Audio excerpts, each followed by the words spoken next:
Welcome back to SnowRunner, guys, and this is JohnJohn Hot Rod's Hooligan K5. Now, obviously, this thing is built to basically the highest degree that you could build really any K5 Blazer, and if you look right back through the grill, not only can you see an intercooler, but you see a massive pair of exposed turbochargers and a tremendous intake manifold. Now, obviously, we're going to be going fully in depth on the customization of this thing. We're going to be also doing multiple different tests with it, and we're just going to be having fun with this thing. Also, look at the widened Baja-style fenders and the bodywork. That's another really big highlight of this rig. Now, JohnJohn Hot Rod actually recently released another K5 Blazer that is sort of a companion vehicle to this build, which is a little bit more of a kind of a more chilled out, more trail focused rig, whereas this is more designed to just go straight through anything you put in its path. And without any further ado, let's go ahead and get it into the garage. We're out here on the TNB Trails map today, and let's see what we can do with this thing. Let's fire it up. It sounds so good. So good. Also, those working gauges though, oh god, the tack can't keep up. Like, if I just floor it, it cannot keep up at all. I haven't, like, done anything to this thing yet, by the way. Like, in terms of customization, I haven't added any power, I haven't changed the transmission. This is just how it comes from, like, literally right when you buy it in the in-game dealership. So, technically, if you wanted to, you could just buy it and take it straight to the trails with no other modifications. So, let's go ahead and head straight into the customization now. So, we've got the stockish spec at 410 horsepower. Got the 566 horsepower grocery getter spec. Then we've got the SnowRunner Supercharged 1,000 horsepower engine. Now, honestly, the 1,000 horsepower tune is completely, I mean, for a lot of things, it's going to be completely unnecessary, but if you, if you want to have a blast, if you want to have a really good time, then it's completely necessary. So, we're going to go with the 1,000 horsepower setup. Now, we have the stockish spec 6-speed, but we can either go with the SnowRunner 6-speed or the low and slow crawler trans. Now, I think we're going to go with the SnowRunner spec 6-speed. That's my personal favorite all-rounder gearbox when it comes to JohnJohn Hot Rod's vehicles. I think the SnowRunner 6-speed does a wonderful job of bridging the gap between something that can be used as a race vehicle and something that can also be used as a trail riding vehicle slash crawler. Now, in terms of the suspension, we have indestructible lifted tow hull, King of the Hammers, which is a SnowRunner spec suspension, obviously with no damage. We have the Max Crawl, and the Max Crawl is going to be your maximum flex, maximum articulation, no, literally like nothing untouched. I mean, this is max flex no matter what. Then you have your standard SnowRunner spec. You have tow and haul lifted, and Trail Scout. So let's go with, I'm thinking the King of the Hammers spec for, well, I kind of see how, I want to see how much the Max Crawl actually flexes out, because we've got a flex ramp we can use just outside the garage. Now, we have actually a pretty big selection of tires. We have these Baja 1000 runners, we have the Trepadors, we have the Pitbull Rockers, we have, oh, these are like BFG KM3s, I think. We have Thornbirds, we have, oh, that's sick, we have the IROCs. We have the X-Runner Terrains. I know I've seen that tread pattern before, but I'm not completely sure what it's based upon. Let me know in the comment section down below if you guys recognize that tread pattern. And then, once you scroll through all of those, your base tire size goes up to a 47, and then the list repeats in 47 and 48. Then you go to a 50. This is when things start getting very, very, very huge, and then you get into the mud tires category, where it restarts with kind of like a Super Swamper style tire in 43. You got a Bogger, you've got crawlers once again, and that list goes on and repeats again. Then you have the diffused tires, which is going to be your snow and ice spec, and as you can see over there on the left, they have an excellent ice rating. So if you do need to use this thing in an icy or snowy campaign environment, feel free to do that. Now, I think for this particular build right now, I think we're going to try just to kind of see what the flex looks like. I think we're going to go with these KM3 style tires in 51, which is a lot of tire. I mean, 51 inches of tire, that's a ton of tire. Now, let's see. Visuals-wise, we have the shorty tow hitch, so you can actually tow a few scout trailers with it. We also have the weighted tow hitch, which that's for the tow and haul setup suspension. We have the 80s front clip. We also have the 70s front clip. So whether you prefer the 70s style or the 80s style K5 Blazer, you can literally go with whatever front end you'd like. Now, body-wise, you have the license plate, you have the rear seat, and you have the removable tailgate. Oh, that's really cool. That's pretty sick, actually, that you can actually, like, take the tailgate on and off and also take the rear seats in and out. I love that. I think that's super cool. So you have the full cage, we have the roll bar that's already in there, we have the overland cage, which I actually really like the overland cage. I think that looks super cool. Then you also have the half cage, and the half cage, the full cage, they're both really cool, but I really like that overland cage once again. Now, let's see. Trail Runner spec chase lights. That's really cool. Desert Runner front bumper. I like the bumper that's on it right now, which is the Trail Runner pre-runner bumper. And the cool thing about that one is that it's actually got the winch integrated into the, basically kind of like the skid plate that hangs out on the front of the bumper. Now, there's also a full overland rack that can go on top of the overland cage, and also the Trail Runner spec light bar. And let's see what we can do as well with, let's see, rear tube bumper number 1, number 2, and number 3, which is what we have right now. Then the chrome rear bumper, and then we're definitely going to want some rock sliders, because the rock sliders are going to be super important. Now, full convertible roof, and let's see, convertible doors, half cab roof, and let's see, half cab doors. Let's do the...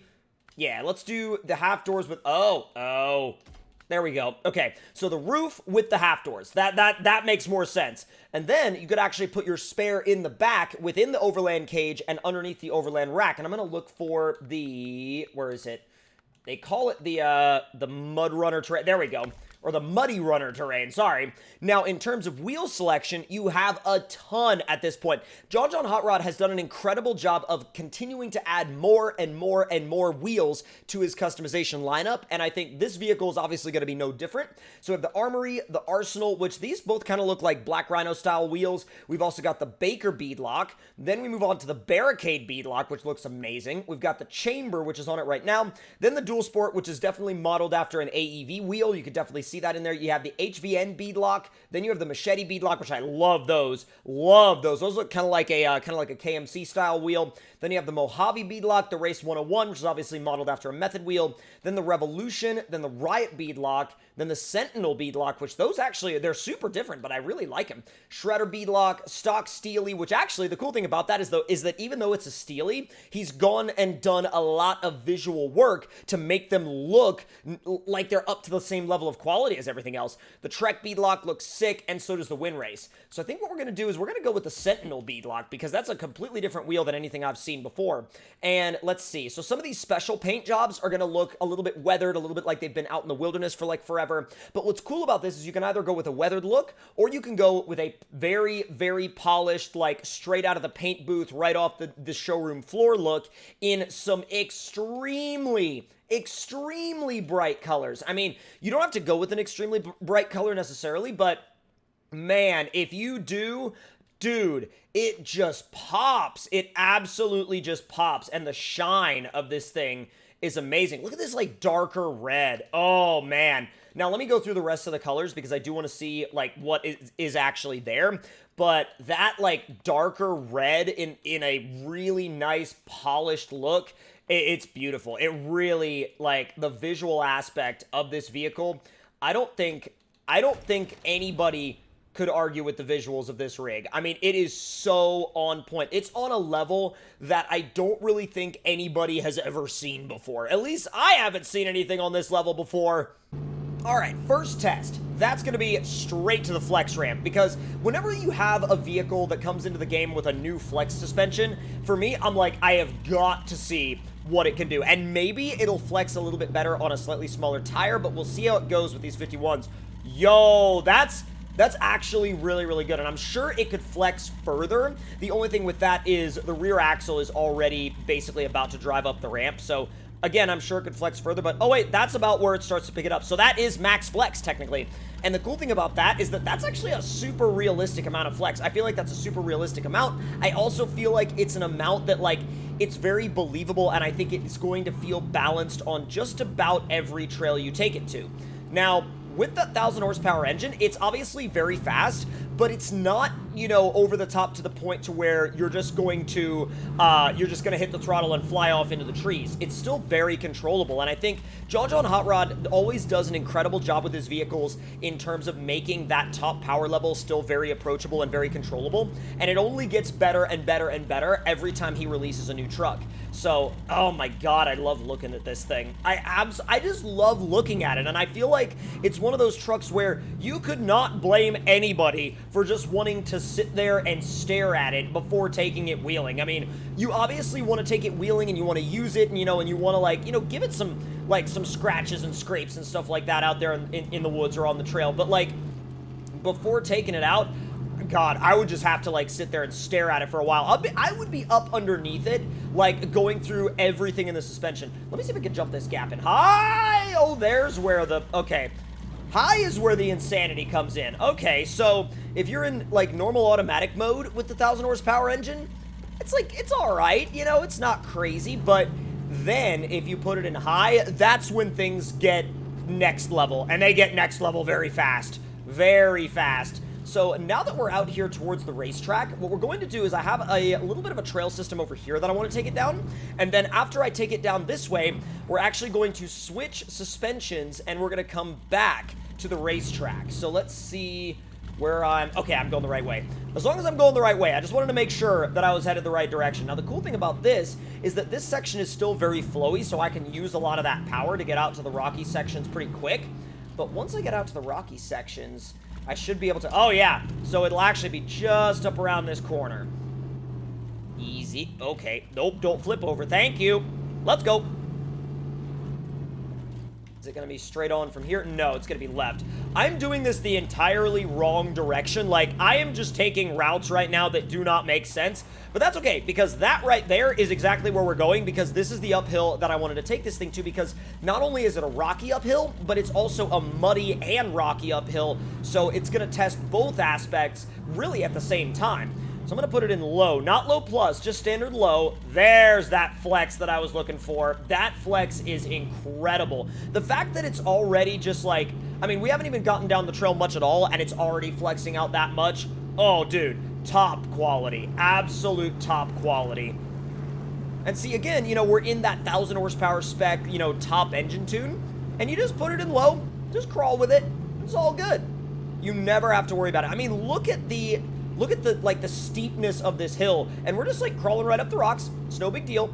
As a matter of fact, hold on, slight detour here. I want to challenge this thing and see if it'll keep the front end on the ground for the... Oh my god, what? That wasn't exactly the trail, but did it complain about it? No. It was just like, okay, that's the way we're going, I guess. Like, not to worry, we're just gonna power up this hill, and you're not gonna worry about it, okay? Okay.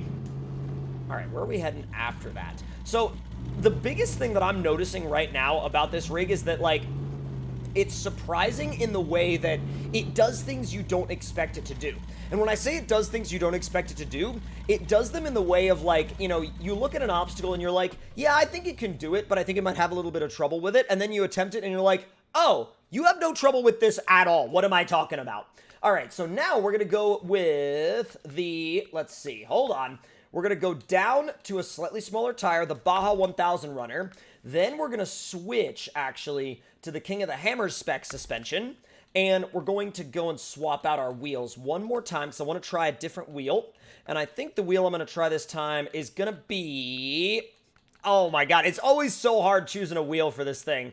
It's always so hard choosing a wheel for it. I like these Trek beadlocks, but I want to try something new that I haven't really tried before. I'll try these HVN beadlocks. So now that we've got a more Baja-oriented setup, still with the same power level, we're going to head to the racetrack. And we're going to do a lap of the racetrack in this thing and see how it handles that. Now, whoa! It feels really different on these smaller tires. That's a big change from the way the setup felt before. It's actually kind of nice, though, that the feeling of the setups change, because, you know, when the feeling of the setup changes, you kind of have to relearn it a little bit again, and I like that. I kind of dig it. I love that interior view. I know it's, like, simple, but really at the end of the day, I mean, that's all you need in a rig like this. You don't need some kind of over-the-top, you know, luxurious interior. You just need an interior that's going to get the job done. And I also just love the fact that in you know, in seconds, this can go from, you know, full crawler mode to Baja race truck mode. I absolutely love that it can just, like, it has all those different personalities that it has right basically in its toolbox that it can switch to at any time. So incredibly satisfying to use. All right, let's make our way down to the racetrack, and we'll get ready to turn some laps, or rather, probably one lap, but I just want to see what it feels like right off the bat. All right, we're repaired and refueled, and it's time to go ahead and get this thing around the track. Let's see what it can do in 3, 2, 1, full send. Come on. Ooh, easy. I gotta be careful in high, because this thing in high, I mean, we know that it will absolutely just rocket into whatever's in its path, and it will not stop until it hits it. So if you're gonna be in high on a racetrack in this thing, you kind of need to be careful and kind of need to feather it. Although that suspension does an amazing job at just soaking the bumps up and just really, like, allowing the vehicle to use the entire range of its suspension travel to its advantage, rather than bouncing around all the time. Whoa, that grip at the front axle is incredible. Like, on this racetrack, that's amazing. Now, let's see if I can get the speed right for this. Oh, no! I got the speed right for the first jump, and then it whipped really bad after the landing. I could have managed that a little bit better. Up and over. Oh, overjumped. Big time overjumped it. Come on, there we go. Feather the throttle in high. That wasn't a bad landing, but I could have done a little bit better. Definitely. I definitely think that it's more inclined to want to just, like, stay in high on a racetrack like this rather than stay in automatic mode. Let's see if we can get this right. Almost. That one's a tricky one to get the speed right. But we made it over the, yep, we made it over the dip. Ooh, you gotta, like, really be aware of, like, if you're gonna be in high with this thing, you gotta roll onto the throttle kind of carefully when you land a jump. Otherwise, it will kick the back end around, and it'll throw it the opposite direction of the way you're trying to go. And not in, like, you know, not in, like, a fun, oh, we're just doing, like, a little drift kind of a way. Like, it literally, like, you know, sends the vehicle away from the racetrack. And across the line. Bro, this thing is amazing. And I just, once again, I love the fact that we can take it from the crawler environment to the racing environment, and it literally excels in both. Top work here by JohnJohn Hot Rod. And of course, there will be a link to this mod in the description box down below. And if you guys enjoyed this video, make sure to let me know your thoughts and opinions in the comments. Hit that like button if you enjoyed, subscribe if you're new, and I'll see you guys next time.